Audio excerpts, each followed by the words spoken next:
Hello दोस्तों, क्या हाल चाल हैं आप सभी लोगों के। उम्मीद करता हूँ सभी लोग मस्त होंगे। दोस्तों, आज हम डीप सीक के माध्यम से एक कंटेंट की स्क्रिप्ट लिखवाएंगे। तो देखिए हम किस तरीके से लिखवाते हैं अपने यूट्यूब चैनल के लिए। तो हम जैसे अभी तक क्या था कि चैट जीपीटी को सारे ही कंटेंट क्रिएटर यूज कर रहे थे, बट जब से डीप सीक आ गया है तो मोस्टली क्रिएटर डीप सीक पे शिफ्ट हो गए हैं। तो डीप सीक पे किस तरीके की स्क्रिप्ट आती है, तो आज हम एक स्क्रिप्ट लिखवाते हैं। तो वीडियो को फटाफट लाइक कर दो, बढ़ते हैं आगे। तो सबसे पहले तो आपको पता ही है, गूगल क्रोम में जाके डीप सीक को सर्च करना है। इसकी वेबसाइट आ जाएगी डीप सीक। तो जैसे मैं सर्च करता हूँ इसकी वेबसाइट आ जाती है deepseek.com से नाम से। ये देखिए आ गई। और यहाँ पे सबसे पहले साइन अप करना होगा, वो आप अपने जीमेल अकाउंट से कर लेना। और उसके बाद स्टार्ट नाउ पे क्लिक करोगे तो इस तरीके से इंटरफेस दिखेगा आपको। तो यहाँ पे एक जो भी आप सवाल पूछेंगे चैट जीपीटी की तरह सेम उसी तरीके से यहाँ पे भी जवाब आएगा। थोड़ा यहाँ पे उससे बेहतर आएगा। तो अभी हम क्या करते हैं, एक क्वेश्चन पूछते हैं इससे। हेलो, इतना ही लिख देते हैं। सब हमने लिखा है कि 27 नवंबर 2025 को अमृतसर में डॉक्टर भीमराव अम्बेडकर की प्रतिमा को हिंसक लोगों द्वारा तोड़ दिया गया, जो कि बहुत ही निंदनीय घटना है। मुझे इस घटना पर एक पॉजिटिव स्पीच लिखकर दीजिए जिसमें विरोधियों पर मैं जमकर व्यंग कर सकूं और डॉक्टर भीमराव अम्बेडकर के पॉजिटिव पक्ष को रख सकूं। स्पीच वीर से परिपूर्ण हो, जिसमें शुरू से ही सस्पेंस पैदा हो ताकि लोग अंत तक स्पीच सुने। यह स्पीच लगभग 2000 शब्दों में हो। ठीक है, तो ये मैं इससे पूछ रहा हूँ। तो अभी देखिए 2000 शब्दों की मुझे कितनी अच्छी स्पीच राइट करके देगा डीप सीक। तो हमने यहाँ पे क्लिक किया। तो अभी देखो ये प्रोसेस चल रहा है, थिंकिंग यहाँ पे लिख कर आ गया है, यानी ये सोच रहा है और सोच समझ के जवाब देगा।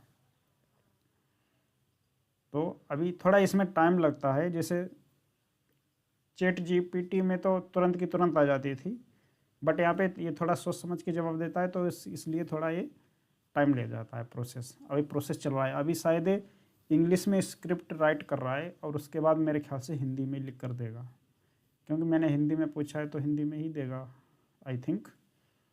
हाँ, ये आ रही है, देखिए देखिए कितनी शानदार स्क्रिप्ट लिख रहा है भाई, बहुत ज़बरदस्त। अभी मैं आपको पूरी स्क्रिप्ट पढ़कर सुनाता हूँ। इसको आप जो है कहीं पे भी अपने वीडियो, इसके ऊपर एक प्रॉपर वीडियो बना सकते हैं। बहुत बेहतर वीडियो बनने वाली है इससे। इतना अच्छी शायद आपको कहीं नहीं मिलेगी। कोई बुक पढ़ेंगे आप जो है 1-2 दिन, तब जाके एक स्क्रिप्ट निकालेंगे, तब जाके वो स्क्रिप्ट बनेगी। और वो स्क्रिप्ट यहाँ पे हम जो है 2-4 मिनट में तैयार कर लेते हैं। देखिए अभी आपको बताते हैं, पूरा पढ़ के सुनाता हूँ मैं। ऊपर से पढ़ना स्टार्ट कर दूँ, ये लिखता रहेगा पीछे। ये देखिए स्पीच हमने तैयार की है, जैसे कि सभा में उपस्थित लोग हैं। आज मैं एक ऐसी घटना पर बोलने के लिए खड़ा हूँ जिसने न केवल अमृतसर की धरती को शर्मसार किया है, बल्कि उस महान व्यक्तित्व के प्रति घृणा का विष उगला है जिसके बिना भारत की आत्मा अधूरी है। 27 नवंबर 2025 यह तारीख हमेशा याद रखी जाएगी, जिस दिन कुछ कायरों ने डॉक्टर भीमराव अम्बेडकर की प्रतिमा को तोड़कर यह साबित कर दिया कि अज्ञानता अंधी होती है और नफरत उसे और गहरा अंधकार देती है। अब देखिए एक ब्रैकेट में लिखा भी है कि सस्पेंस बनाए रखते हुए कल्पना कीजिए उस सुबह जब अमृतसर की हवा में संविधान की गंध थी। अचानक कुछ लोगों ने हथौड़े से उस मूर्ति को तोड़ना शुरू कर दिया, जिसने भारत को हम भारत के लोग जिसने भारत को हम भारत के लोग का मंत्र दिया। ये क्या यह केवल एक मूर्ति की टूटना था, या फिर यह उन लोगों की हार का प्रतीक था जो डॉक्टर अम्बेडकर के विचारों से इतना डरते हैं कि पत्थरों से लड़ने लगते हैं। व्यंग का पहला निशाना हथौड़े बनाम विचार। मतलब हेडिंग भी दे रहा है साथ में कि प्रॉपर तरीके से स्क्रिप्ट है। मित्रों, मैं उन वीरों से पूछता हूँ जिन्होंने यह कारनामा किया, क्या आपको लगता है कि पत्थर की मूर्ति तोड़कर आप उनके विचारों को मार सकते हैं? अगर ऐसा होता तो गाली देने वालों की जुबानें सदियों पहले महात्मा बुद्ध, कबीर और नानक जैसे लोगों को ख़त्म कर चुकी होती।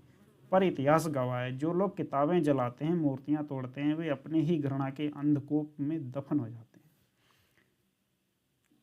आपने अंबेडकर की मूर्ति तोड़ी, बहुत अच्छा, पर क्या आप जानते हैं कि आपके इस कृत्य ने उनके विचारों को और प्रखर कर दिया है। जिस तरह सूली पर चढ़ा ईसा मसीह अमर हो गए, उसी तरह अंबेडकर टूटते नहीं बल्कि और अधिक टुकड़ों में बंटकर हर गली गांव में चमकते हैं। डॉक्टर अम्बेडकर वह स्तंभ है जिसे तोड़ने का सपना देखना भी मूर्खता है। एक हेडिंग आ गई, फिर उस पर बात हुई है। साथियों, डॉक्टर अम्बेडकर वह व्यक्ति हैं जिन्होंने शोषण के विरुद्ध सभ्यता का सबसे बड़ा युद्ध लड़ा। उन्होंने भारत को संविधान दिया जिसमें समानता शब्द को सींचा गया, पर कुछ लोग आज भी उसी मानसिकता में जी रहे हैं जिसके खिलाफ बाबा साहब ने जीवन भर संघर्ष किया।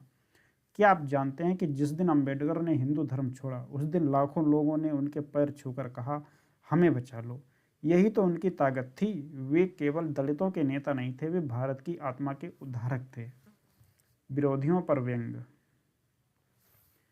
तीखे स्वर में देखो, मुझे उन लोगों पर हंसी आती है जो सोचते हैं कि मूर्ति तोड़कर इतिहास मिटा देंगी। अरे भाई, तुम्हारी नफरत तुम्हारी हार है और अम्बेडकर नाम तुम्हारी कब्र पर लिखा जाएगा। तुमने किताबें जलाई, उनके शब्द आकाश गंगा बन गए। तुमने किताबें जलाई, उनके शब्द आकाश गंगा बन गए। तुमने मूर्ति तोड़ी, उनकी छवि करोड़ों दिलों में उतर गई। सुनो, जो लोग जय भीम के नारे से कांपते हैं, वे यह भूल जाते हैं कि जय भीम का मतलब है जय न्याय, जय समानता, जय शिक्षा। क्या तुम्हें इनसे डर लगता है? तो डरो, क्योंकि यह डर तुम्हारी मानसिकता दिवालियेपन की निशानी है। धीमी रहस्यमयी आवाज में बोलना है थोड़ा, कि उस रात जब तुम्हारे हथौड़े मूर्ति पर पड़े, क्या तुमने सुना? वह पत्थर रोया नहीं, वह हंसा था, क्योंकि वह जानता था कि जिसे तुम मारोगे वह तुम्हारे सिर पर सवार होकर इतिहास बन जाएगा। क्या जबरदस्त यार स्क्रिप्ट लिखी है भाई। क्या तुम जानते हो कि 1930 में नासिक के कालाराम मंदिर में दलितों का प्रवेश रोकने वालों का क्या हुआ? इतिहास ने उन्हें गुमनामी की धूल में दफन कर दिया और अम्बेडकर वे मंदिर के बाहर खड़े होकर मानवता के नए मंदिर की नींव रख रहे थे। वीर का शिखर, अब हमारी बारी है। वाह, ऊर्जावान स्वर। अब ऊर्जा में बात करनी है। आज मैं हर युवा से कहता हूँ, अम्बेडकर की प्रतिमा तुम्हारे अंदर है। उसे तोड़ने वाले हथौड़े तुम्हारे संकल्प के आगे धार खो देंगे। हम क्या करेंगे? अब हम क्या करेंगे उस पर बात हुई है कि शिक्षा अम्बेडकर का सबसे बड़ा हथियार। पढ़ो, लिखो और उन लोगों के मुंह पर तमाचा मारो जो तुम्हें पिछड़ा कहते हैं। जाति और धर्म के बंधन छोड़ो। अम्बेडकर ने कहा था, राजनीति एकता बिना सामाजिक एकता अधूरी है। डॉक्टर अम्बेडकर ने कहा, जीवन लंबा होने के बजाय जीवन महान होना चाहिए। अब अंत किस तरीके से गंभीरतापूर्वक अंत करना है उसके बारे में लिखा है। साथियों, यह घटना हमें चेतावनी देती है, सांप जब तक जहर उबलता है तब तक उसका सिर कुचला न जाए। हमें अब और सहन नहीं करना है। हर हमले का जवाब शिक्षा, संगठन और संविधान से देंगे। आज्ञा से प्रतिज्ञा लें। हम अम्बेडकर की मूर्ति फिर से बनाएंगे, लेकिन इस बार पत्थरों में नहीं, हर दिल में। हम उन विचारों को जिएंगे जिनसे डरकर कुछ लोगों ने पत्थर तोड़े। जय भीम, जय भारत, जय संविधान। वाह, क्या शानदार यार स्क्रिप्ट लिख के दिया भाई। अगर वीडियो अच्छी लगी है तो लाइक करके जाना, अगर नहीं अच्छी लगी है फिर भी मत करना, मैं साफ बोल रहा हूँ। Thank you.